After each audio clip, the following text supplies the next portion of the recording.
여러분은 지상 낙원을 보고 싶으신가요? 그렇다면 반드시 러시아로 오셔야 합니다. 이곳은 지상에서 가장 완벽한 낙원입니다. 스타일리시한 사람들이 거리를 런웨이로 만들고 럭셔리 자동차가 도로를 장식하며 밤의 유흥은 활기차고 리듬과 춤은 멈추지 않습니다. 자, 2025년 이 낙원에서 사는 것이 어떤 느낌인지 함께 알아보시죠. 러시아는 약 1700만 제곱킬로미터에 달하는 엄청난 면적을 가지고 있습니다. 하지만 오늘 우리는 이 광활한 땅 전체가 아니라 그 심장부인 수도 모스크바에 집중할 것입니다.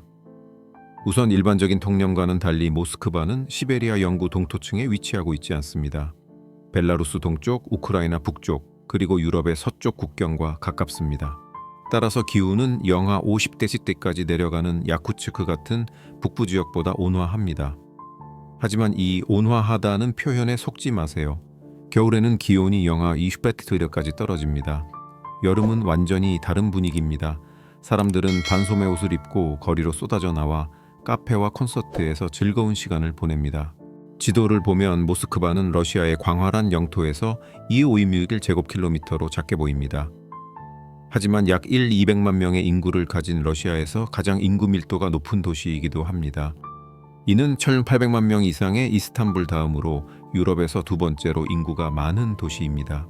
이처럼 밀집된 인구를 수용하는 것은 쉽지 않습니다. 그래서 도시 곳곳에는 거대한 아파트 단지 큰 블록 하늘로 솟아오른 현대적인 마천루가 건설되었습니다. 이 아름다운 도시는 850년 이상 러시아의 수도였습니다. 도시 한가운데를 가로지르는 모스크바 강은 도시를 둘로 나누고 그 위에 놓인 수십 개의 작은 다리들은 풍경에 향수를 더하는 동시에 교통을 편리하게 만듭니다. 또한 이 다리들은 오늘날의 사람들뿐만 아니라 수세기 동안 상인과 예술가들의 활동을 용이하게 했습니다. 모스크바에서 꼭 봐야 할 가장 아름다운 장소 중 하나는 전 세계적으로 알려진 역사적인 광장인 붉은 광장 레드 스퀘어입니다. 이 자갈도로는 놀라울 정도로 깨끗하며 쓰레기를 버리는 것은 거의 불가능합니다. 이 유명한 광장은 그 넓이뿐만 아니라 인상적인 건축물로도 주목을 받습니다. 필요하다면 수백만 명을 수용할 수 있으며 국가 행사부터 대통령 연설에 이르기까지 많은 이벤트가 이곳에서 개최됩니다. 한가운데 솟아있는 성 바실리 대성당은 화려한 양파 모양 도무로 마치 동화 속 풍경 같습니다. 매년 수백만 명의 관광객이 이 성당을 보기 위해 이곳으로 몰려듭니다. 모스크바는 많은 사람들이 수도에 기대하는 거의 모든 것을 제공합니다. 외식하고 싶으신가요? 수백 개의 레스토랑이 여러분을 기다립니다. 똑같은 나이트클럽에서 시간을 보내는 것이 지겹다면 탐험할 수 있는 수십 개의 다르고 활기찬 장소가 있습니다. 따라서 사람들을 만나는 것을 좋아하는 사교적인 사람이라면 이 도시에서 만날 수 있는 다양한 캐릭터와 새로운 얼굴에 놀라게 될 것입니다. 도시의 삶은 활기차면서도 매우 여유롭습니다. 거리는 보통 친구 그룹으로 가득 차 있습니다. 혼자 걷는 사람을 보는 일은 드뭅니다. 사진 촬영 역시 이 도시의 두드러진 문화입니다. 특히 도심의 전문 사진작가들은 돈을 받고 스타일리시하고 옷을 잘 입은 사람들을 촬영합니다. 심지어 더 전문적인 촬영을 위해 작은 스튜디오를 설치하는 사람들도 있습니다. 하지만 그들이 잊고 있는 것이 있습니다. 모스크바의 건축물 거리 공원 자체가 스튜디오와 같습니다. 이 도시의 서유럽에서 영감을 받은 건축물은 너무 인상적이어서 국가적인 상징이 되었습니다. 그러니 거리에서 작은 스튜디오를 설치할 필요가 없습니다. 자세히 살펴보면 러시아 사람들은 항상 휴대전화를 손에 쥐고 있다는 것을 알 수 있습니다. 그들은 끊임없이 인정과 검증을 기다리는 것처럼 셀카를 찍습니다. 하지만 조금 더 자세히 살펴보면 곧바로 슬라브 인종의 독특한 특징을 알아차릴 것입니다. 흰 피부, 금발머리, 그리고 눈에 띄는 녹색 또는 파란색 눈. 아름다움은 물론 상대적이지만 슬라브인들은 그들만의 방식으로 아름답습니다. 게다가 러시아 사람들은 이것을 잘 알고 있으며 이러한 자각이 그들의 자신감을 키웁니다. 이러한 자신감은 그들의 일상생활에서도 엿볼 수 있습니다. 러시아 사람들은 밤 파티뿐만 아니라 낮에 친구들과의 모임에서도 매우 스타일리시하고 신경 써서 옷을 입습니다. 이 나라가 정교회 기독교를 채택했음에도 불구하고 이러한 신념은 사람들의 생활 방식에 영향을 미치지 않습니다. 사람들은 자유롭습니다. 그들은 무엇을 입을지, 어떻게 살지, 무엇을 믿을지 스스로 결정합니다. 이러한 자유는 또한 사람들의 생활 에너지를 높입니다. 즐거움과 삶에 대한 그들의 열정은 심지어 거리 예술가들에게도 영감을 줍니다. 모스크바의 거의 모든 구석은 도시의 그들의 멜로디를 선사하는 놀라운 젊은 음악가들로 가득합니다. 걸음마다 그들을 만날 수 있고 원하는 만큼 그들의 연주를 들을 수 있습니다. 모스크바의 가장 붐비는 시간은 보통 해질녘에 시작됩니다. 이때 보도는 사람들로 가득 차고 빈 벤치나 조용한 구석을 찾기란 거의 불가능합니다. 그리고 이 사람들은 꼭 만남이나 대화를 위해 카페를 선호하지는 않습니다. 도시의 거의 모든 구석이 아늑한 분위기를 제공합니다. 모스크바의 인파에 대해 주목할 만한 또 다른 세부 사항이 있습니다. 이 도시에서는 65세 이상의 사람들을 많이 볼 수 없을 것입니다. 거리를 걷는 대부분의 사람들은 50세 미만의 젊은이들과 중년층입니다. 노인들은 주로 지하철에서 볼 수 있습니다. 지하철 이야기가 나와서 말인데 모스크바의 교통 시스템을 언급할 가치가 있습니다. 이 수도는 세계에서 가장 포괄적이고 광범위한 지하철 네트워크 중 하나를 가지고 있습니다. 뿐만 아니라 다른 러시아 도시와 마찬가지로 모스크바의 지하철역은 장엄한 건축물을 자랑합니다. 이 소련 시대의 지하 궁전들은 놀라운 청결함과 정교한 디테일을 갖춘 예술 작품입니다. 통계에 따르면 모스크바는 11개의 노선과 160개 이상의 역을 가지고 있습니다. 음악 모스크바의 활기찬 거리를 거닐다 보면 눈에 띌 또 하나의 것이 있습니다. 그것은 극도로 럭셔리한 차량들의 풍부함입니다. 특히 저녁에는 페라리, 메르세데스, 람보르기니, 포르쉐와 같은 최고급 차량들을 자주 볼 수 있습니다. 그리고 이것은 도시의 경제적 다양성을 보여줍니다. 특히 말라야, 브론나야 거리 마라야, 브론나야 스트리트는 이러한 호화로운 생활과 엘리트 계층의 중심지입니다. 눈부신 자동차, 화려한 쇼핑센터, 값비싼 레스토랑으로 가득합니다. 마찬가지로 페트로프카 같은 거리도 부의 전형입니다. 저녁에는 이 거리들이 밝은 조명과 옷을 잘 차려입은 사람들로 환하게 빛납니다. 한편 모스크바는 국제적인 도시이므로 방문객들이 쉽게 적응할 수 있습니다. 러시아어를 못해도 많은 곳에서 영어로 소통할 수 있습니다. 더욱이 이러한 다문화적인 분위기는 언어적인 측면뿐만 아니라 맛있는 음식 면에서도 큰 이점입니다. 왜냐하면 이 도시에서는 전 세계의 다양한 요리를 맛볼 수 있기 때문입니다. 음악 또한 이 도시는 매우 안전한 분위기를 제공합니다. 사람들은 시간에 관계없이 자유롭게 거리를 돌아다니고 카페에 앉거나 즐거운 시간을 보낼 수 있습니다. 그리고 모스크바 사람들은 그것에 대해 매우 행복해합니다. 여유롭고 행복한 얼굴에서 쉽게 알 수 있습니다. 사람들에게 가해지는 압박은 없습니다. 지금까지 모스크바에 대해 많은 것을 알게 되었습니다. 하지만 모스크바가 러시아에서 가장 활기차고 가장 많이 이야기되는 도시일까요? 물론 아닙니다. 이탈리아의 로마 외에 나폴리가 있고 스페인의 마드리드 외에 바르셀로나가 있으며 영국의 런던 외에 맨체스터가 있듯이 러시아에는 모스크바 다음으로 상트페테르부르크가 있습니다.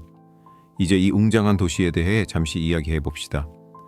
약 1439제곱킬로미터의 면적을 가진 상트페테르부르크는 인구가 600만 명에 육박하는 유럽에서 네 번째로 인구가 많은 도시입니다. 하지만 이 도시를 특별하게 만드는 것은 그 크기나 인구가 아니라 유럽으로 향하는 관문으로서의 위치입니다. 핀란드 바로 남쪽에 있고 에스토니아에서 불과 몇 시간 거리에 있는 상트페테르부르크는 유럽과 러시아 사이의 경유지 역할도 합니다. 필요한 서류를 가진 도시에 사는 사람들은 2시간 이내에 유럽으로 건너갈 수 있습니다. 이것은 지역 주민들이 두 세계 사이를 자유롭게 이동할 수 있게 합니다. 즉 사람들은 러시아의 역사적 문화적 풍요로움을 유지하면서 동시에 유럽의 현대 문명에 쉽게 접근할 수 있습니다. 이것이 많은 러시아인들이 모스크바보다 상트페테르부르크를 선호하는 이유입니다. 지리적으로뿐만 아니라 생활 방식 면에서도 이 도시는 두 세계를 통합합니다. 상트페테르부르크를 모스크바와 구별하는 가장 독특한 특징은 의심할 여지 없이 바다에 대한 독특한 접근성입니다. 모스크바는 큰 강들로 둘러싸여 있지만 바다로의 직접적인 접근은 없습니다.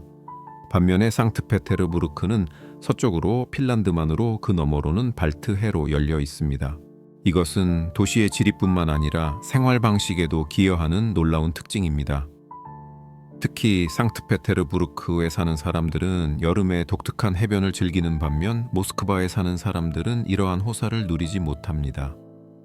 한편 해가 진 후 상트페테르부르크의 해변을 산책하는 가족들이 많습니다. 이 활동은 도시 생활의 혼란에서 벗어나고 싶어 하는 사람들에게 명상과 같습니다.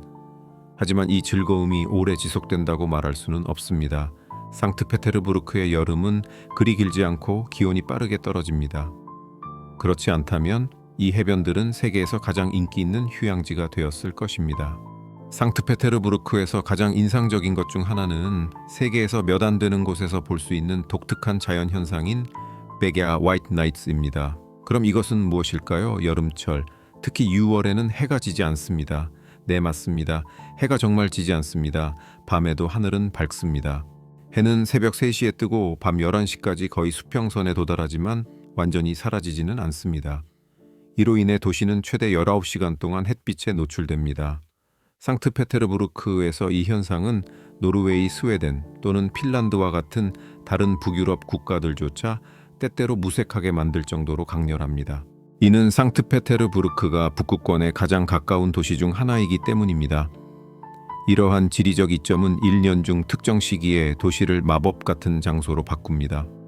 이 현상은 상트페테르부르크에서 너무나 강렬하여 노르웨이, 스웨덴 또는 핀란드와 같은 다른 북유럽 국가들조차 때때로 무색하게 만듭니다. 이는 상트페테르부르크가 북극권에 가장 가까운 도시 중 하나이기 때문입니다. 이러한 지리적 이점은 1년 중 특정 시기에 도시를 마법 같은 풍경으로 바꿉니다. 그렇기 때문에 특히 5월 중순부터 7월 말까지 도시는 잠들지 않는 축제로 가득합니다. 모든 구석에서 축제를 모든 골목에서 거리 공연자를 볼 수 있습니다. 빛, 쇼, 음악 공연, 춤, 연극 공연은 완전히 다릅니다. 지역 주민과 외국인 모두 백야의 리듬을 즐기며 독특한 경험을 합니다. 사실 수백만 명의 관광객이 이 시각적인 향연을 보기 위해 매년 상트페테르부르크로 몰려듭니다. 하지만 안심하세요. 우리는 상트페테르부르크에 대해 이제 막 알아가고 있는 중입니다.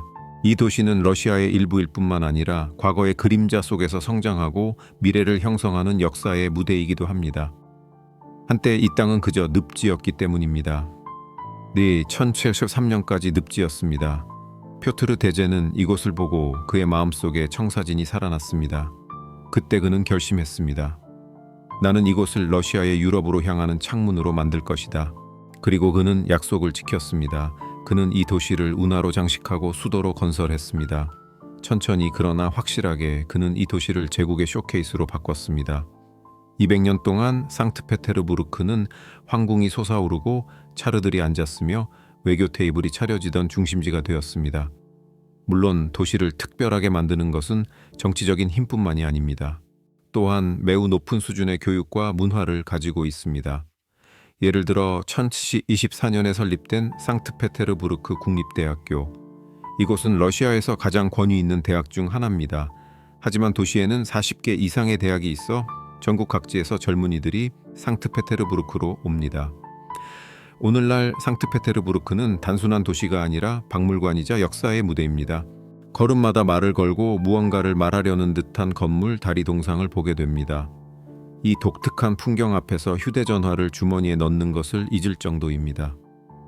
특히 도시의 심장부인 nev스키대로 nev스키 프로스펙트를 볼 때 르네상스부터 소비에트 브루탈리즘 바로크에서 신고전주의에 이르는 건축적 다양성에 매료될 것입니다. 여러분은 그 역사적인 질감에 놀라고 그 청결함과 질서에 감탄할 것입니다. 많은 유럽 수도들과 경쟁하는 이 거리는 상트페테르부르크의 생명선입니다. 거리는 하루 종일 붐비고 카페는 항상 가득 차 있습니다. 모스크바와 마찬가지로 이곳에 사는 사람들도 자신의 외모에 많은 신경을 씁니다. 사교 활동은 그들에게 일상입니다. 사람들은 종종 친구들과 외출하고 자정이 될 때까지 집에 가지 않습니다. 물론 도시는 밤에 정말로 살아납니다. 럭셔리 자동차와 조명으로 장식된 거리는 상트페테르부르크를 다른 분위기로 변화시킵니다. 거리를 따라 흐르는 음악 소리는 도시의 리듬을 유지하는 동시에 조명이 밤의 어둠을 몰아냅니다. 상트페테르부르크의 가장 아름다운 점 중 하나는 여성 문맹률이 90% 이상이라는 것입니다. 그리고 이것은 단지 통계적인 사실이 아니라 거리에서 느껴지는 것입니다. 이곳 여성들은 자신감 양질의 교육, 그리고 성별 고정관념에 도전하는 다재다능한 경력으로 알려져 있습니다. 예술, 학계, 기술 또는 과학 분야에서 항상 여성의 발자취가 있습니다. 이 높은 기준만으로도 상트페테르부르크가 러시아에서 가장 살기 좋은 두 도시 중 하나인 이유를 명확하게 보여줍니다. 1억 500만 명의 인구를 가진 러시아에서 거의 모든 사람이 상트페테르부르크에 사는 것을 꿈꿉니다. 하지만 이러한 열망은 특히 임대료와 주택가격 면에서 심각한 문제를 야기합니다. 예를 들어 시내 중심에서 아파트를 임대하고 싶다면 2파5일 주택에 대해 70천 루블 약 900달러를 지불해야 합니다. 조금 더 큰 보통 주택의 경우 100천, 50천 루블을 지불해야 할 것입니다. 이는 한 달에 1,000달러가 넘는 금액입니다. 가격이 너무 높다면 도시 외곽으로 향할 수 있습니다.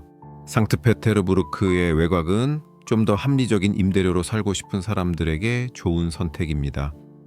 모든 사람이 이러한 가격을 감당할 수 있는 수입을 가지고 있는 것은 아니라는 점을 기억하는 것이 중요합니다. 시내에 사는 사람들은 종종 한 달에 울 100달러도 벌지 못합니다. 따라서 가족 모두가 일해야 합니다. 그러니 거리에서 보는 옷을 잘 차려입고 잘 꾸민 사람들에게 속지 마십시오. 모든 사람이 똑같은 삶을 사는 것은 아니기 때문입니다. 가족이 편안한 삶을 살고 싶다면 한 달에 평균 300달러를 벌어야 합니다. 이것은 종종 어려운 목표입니다. 교통에 관해서는 시내 교통은 지하철과 버스로 제공되며 특히 넵스키 거리에서 출발하는 버스는 도시의 다른 지점에 빠르게 도달합니다. 또한 상트페테르부르크의 지하철 시스템은 모스크바와 마찬가지로 예술 갤러리와 같다는 것을 알아야 합니다. 여러분은 분명 놀랄 것입니다. 모스크바에서 상트페테르부르크로 가고 싶다면 고속열차로 5시간 안에 도착할 것입니다. 바다 여행을 선호한다면 상트페테르부르크 크루즈 관광을 이용하세요. 흥미로운 세부 사항입니다. 크루즈를 타고 오면 비자 없이 3일 동안 도시에 머무를 수 있습니다. 언어에 관해서는 절대 걱정하지 마세요. 비록 여전히 러시아어가 도시에서 주로 사용되지만 외국어 사용자 수는 다른 러시아 도시보다 훨씬 높습니다. 하지만 도시의 간판 방향 표지판 또는 지하철역 이름이 전적으로 키릴 문자로 쓰여 있기 때문에 약간의 러시아어를 아는 것이 여전히 유용합니다. 또 다른 도전이 될 수 있는 요인은 상트페테르부르크의 날씨입니다. 이 도시는 1년 중 대부분 비와 우울한 날씨로 특징지어집니다. 이는 여러분이 이 도시에 살 계획이라면 변덕스러운 날씨와 서늘한 기후에 익숙해져야 한다는 것을 의미합니다. 음악, 오늘 우리는 두 웅장한 도시의 영혼에 손을 댔습니다. 하나는 권력 화려함 그리고 모더니즘의 심장입니다. 다른 하나는 우아함, 예술 그리고 유럽으로의 창문입니다. 두 위대한 도시, 두 개의 다른 캐릭터와 영혼, 하지만 같은 이야기의 다른 면들입니다. 삶은 비쌀 수 있고 조건은 어려울 수 있습니다. 하지만 모스크바와 상트페테르부르크는 우리에게 경험, 시간, 여행, 이 모든 것을 넘어선 항상 탐험할 가치가 있는 세계를 제공합니다. 이 여정이 즐거우셨기를 바랍니다. 제 채널을 구독하고 영상에 좋아요를 눌러주시면 저의 노력에 보답하고 저를 매우 행복하게 해주실 것입니다. 다음 탐험에서 만나요. 사랑합니다. 안녕히 계세요.